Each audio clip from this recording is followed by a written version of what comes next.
Next, we have Ms. Lisa Olson.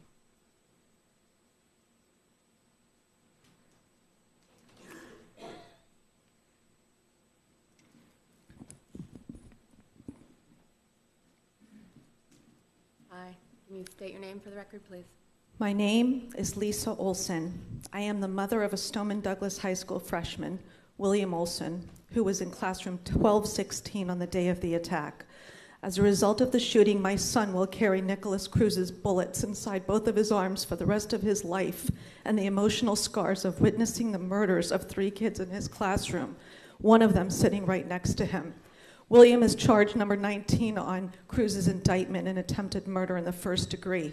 He is one of the true survivors. It wasn't until the soft opening on that Sunday afternoon at MSD that anyone even was aware that William had these bullet injuries. I actually had to show a district staff member William's x-rays to verify them.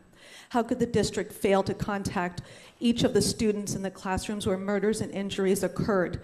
This borders on negligence. The silence coming from the Broward School District speaks volumes. It seems to me and to my son that high-speed media events and politics have gotten in the way of helping those who have been hurt. The district's first concern should be MSD students and families that have been most affected and injured.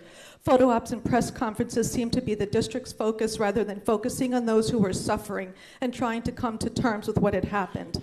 It wasn't easy for our family to see some of the people in this room being more impressed with posing with Dwayne Wade than checking on the children who couldn't even make it to school that day, and that includes my son.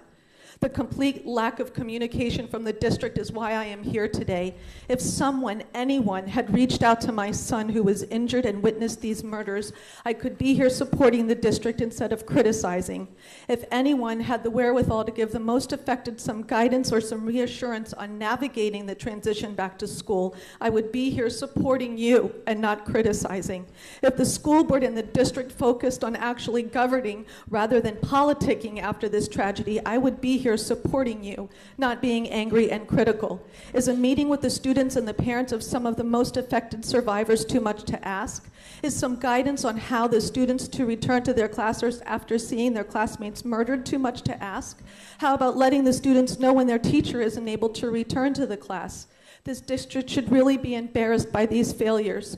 Even the President of the United States, the First Lady, the Governor, the Attorney General, the Chief of Staff, and a Senator had the time to hug my son, but not my school district and not my son's principal. We can all agree that the district communication with the victims' families at MSD was a complete management breakdown.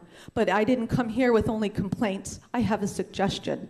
For a critical incident, refer to a communication matrix, sometimes called a phone tree. One single district employee could efficiently filter and direct victims' families and questions with a proper department. The district has over 40,000 employees in over 200 schools. I find it impossible that there isn't already a critical incident communication guideline in place. Thank you, Ms. Olson.